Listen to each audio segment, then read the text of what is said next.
Bonjour. Dans le cadre de la formation des journées doctorales au sein de la faculté des lettres et des sciences humaines, je vais vous proposer un séminaire sur la publication d'un article scientifique.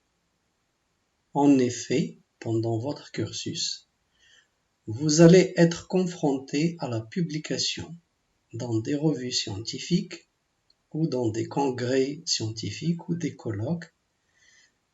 Donc, vous allez être confronté à la publication de vos travaux et notamment 2 articles qui retracent le cheminement de votre réflexion de thèse. Mon intervention va être autour de la publication d'un article scientifique et mon plan sera organisé de la sorte.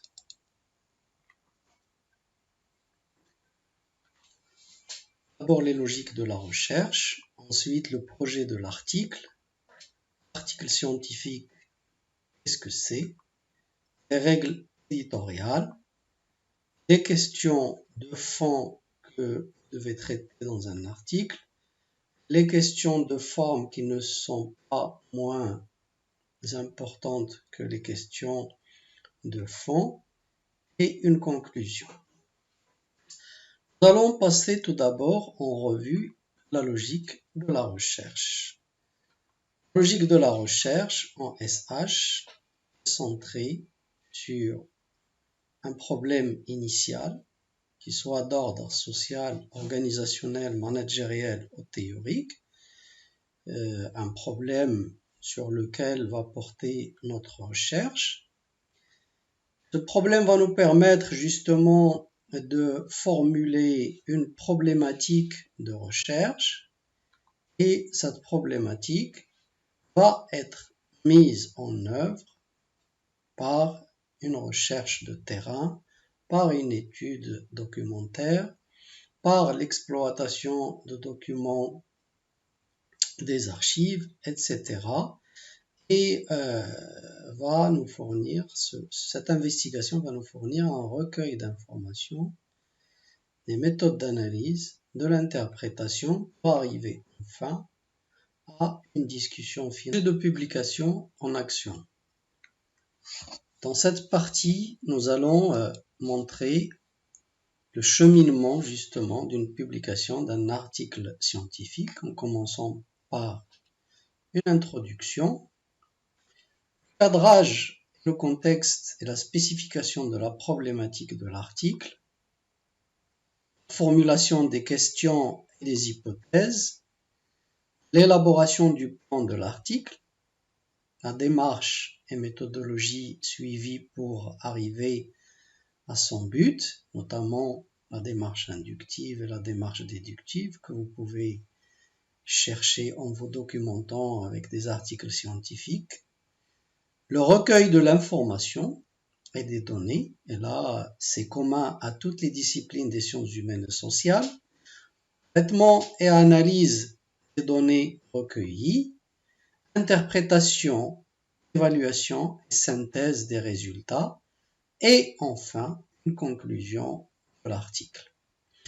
Donc une introduction, un cadrage, une formulation des questions, l'élaboration de la problématique, recueil d'informations, traitement de ces informations, interprétation et évaluation et résultats, et le tout est couronné par une conclusion finale de l'article.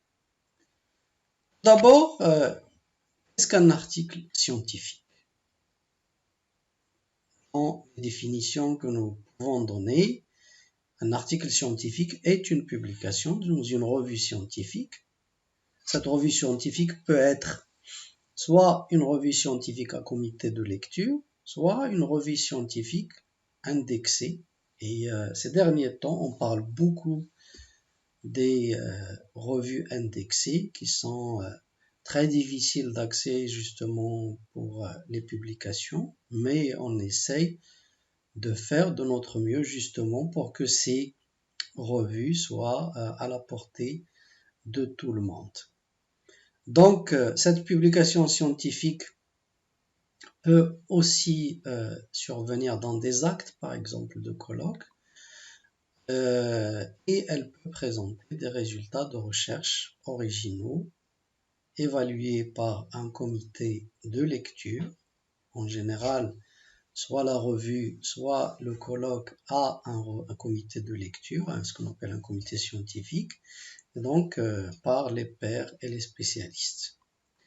Donc, le principe double aveugle est très important parce que on va soumettre l'article à deux personnes différentes, inconnues, donc des gens de celui qui a rédigé l'article, et bien sûr l'évaluation se fait d'une manière anonyme pour qu'elle soit dans les règles de publication justement académiques. Les règles éditoriales, comment on édite l'article, quelles sont les démarches qu'on suit. D'abord, il faut choisir un très bon titre de l'article, les auteurs, les résumés, les mots-clés. Ces quatre éléments sont essentiels et sont inhérents à tous les articles scientifiques, le titre, l'auteur, le résumé et les mots-clés, et il faut absolument les respecter. Après une introduction, une conclusion de l'article, et bien sûr les références bibliographiques. Chaque fois, les étudiants ou même les chercheurs oublient soit les références bibliographiques, soit les indications de résumé et de mots-clés.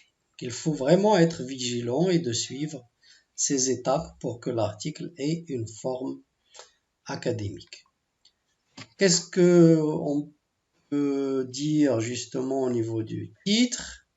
Voilà, donc le titre sert à inciter à la lecture, il définit exactement le contenu. Il est concis, il doit avoir justement un maximum d'informations avec un minimum possible de mots. Il doit décrire en fait la problématique de l'article et il doit être fidèle justement à l'exactitude du contenu de l'article. Introduction. Dans l'introduction, on trouve souvent le contexte, les acquis des travaux antérieurs, on décrit notre problématique, on insiste sur nos hypothèses et les objectifs et les résultats attendus dans notre recherche.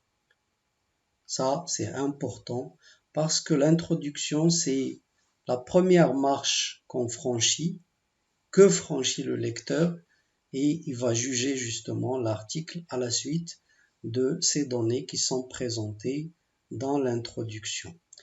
Donc là aussi, on doit préciser l'esquisse du plan du travail pour inciter justement le correcteur ou le lecteur à aller plus loin et à avoir une image claire. Il doit avoir une photographie de l'article.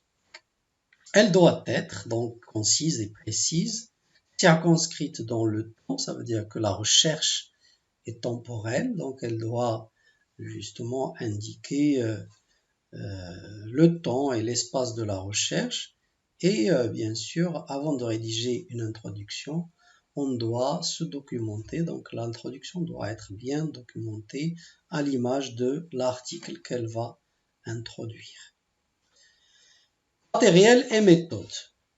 Donc l'auteur est amené à fournir des détails qui ont permis d'amorcer la recherche, les techniques de collecte de données, les techniques d'échantillonnage, son échantillon, les conditions de recueil de l'information, les techniques d'analyse statistique s'il en utilise, et bien sûr au niveau de ses résultats, il doit sélectionner les informations directement utiles à la démonstration de ses hypothèses. Ce n'est pas la peine de prendre l'ensemble des résultats auxquels il a abouti, mais vous êtes amené justement à sélectionner les informations qui sont en relation directe avec vos hypothèses. Utilisez si possible les tableaux, les graphes, les légendes. C'est selon les disciplines. Il y a des disciplines qui peuvent utiliser ça facilement. Il y a d'autres disciplines en sciences humaines et sociales qui ne peuvent pas utiliser ce genre de graphes et de tableaux. Introduire une discussion des données organisées, là c'est indispensable. Dans tout article, on doit détecter justement des confrontations, discussions organisées et formuler clairement les résultats parce que cette phase permet justement de montrer une image claire de ce que nous avons fait dans notre article. Cette partie de la discussion est vraiment une partie très délicate parce qu'elle doit porter d'abord sur la validité des résultats obtenus et leur interprétation scientifique à la lumière de travaux publiés précédemment, parce qu'on n'est pas isolé, on doit toujours voir un petit peu quelle est la place de notre recherche au milieu de tout ce qui a été fait. Et bien sûr, elle doit montrer comment l'étude répond aux questions posées dans l'introduction et mettre en avant son apport et son originalité. C'est important parce que de la discussion justement jaillit la lumière de l'article.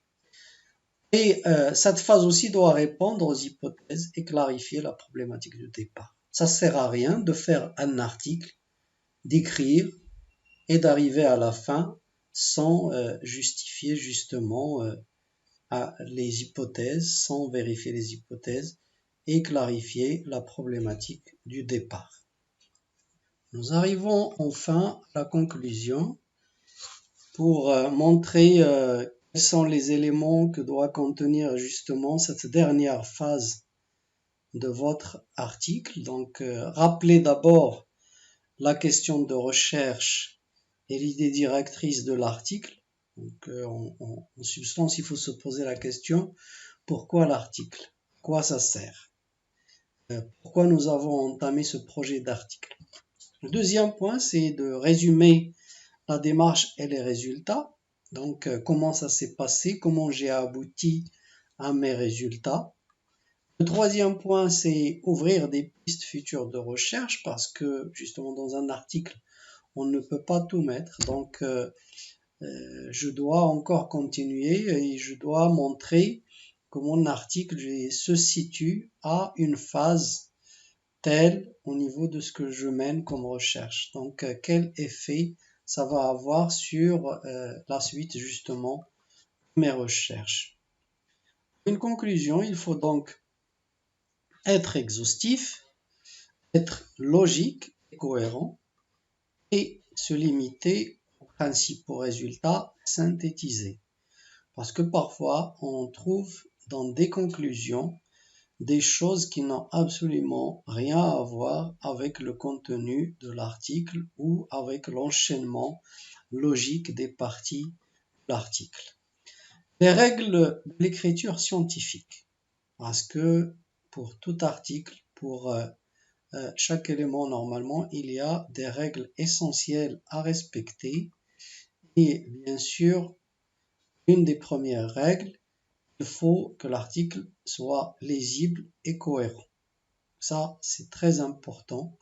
La lisibilité et la cohérence de l'article sont justement au niveau de l'écriture, au niveau du style, au niveau de l'enchaînement des paragraphes, au niveau de l'enchaînement des titres, etc. Le fond et la forme sont indissociables. Il y a parfois de très bons articles, mais qui sont très mal présentés. Il y a de très bons articles au niveau de la présentation et qui sont vides au niveau du contenu. La clarté et la précision du style.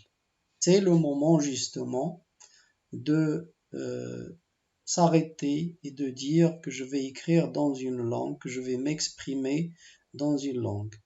Peu importe, que ce soit l'arabe, le français, l'anglais, l'espagnol ou d'autres langues, c'est pas là le problème. Le problème, c'est d'écrire justement, de s'exprimer dans la langue selon ses règles et bien sûr avec des phrases courtes, dépourvues de subjectivité, parce que là aussi on trouve énormément de subjectivité dans les articles et surtout quand il s'agit par exemple de discipline, on va faire un petit peu le commentaire de textes anciens, etc. Donc là, on a vraiment la personne du chercheur qui se mêle un petit peu de l'analyse qu'il fait.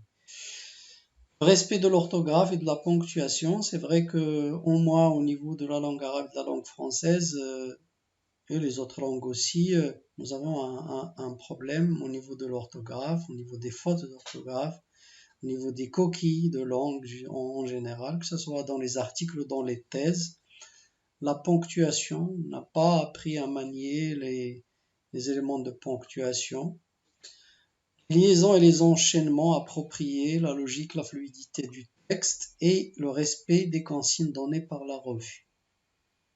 Peu d'auteurs regardent ce document qui est souvent annexé aux revues, ce document qui est indispensable, qui contient les règles justement de l'édition de la revue. Donc, pour faciliter l'édition et pour augmenter vos chances justement d'être accepté par des revues, il faut respecter l'ensemble des éléments justement de la revue. Il faut respecter les consignes de la revue. Après, bien sûr, au niveau du respect des normes bibliographiques aussi, il y a peu de gens qui sont sensibles un petit peu au respect des normes bibliographiques. La bibliographie doit être présentée selon des normes bien définies. Elle doit être structurée selon les normes internationales de présentation de la bibliographie. C'est très important. Je vous remercie de votre attention et je vous souhaite l'écriture de très bons articles.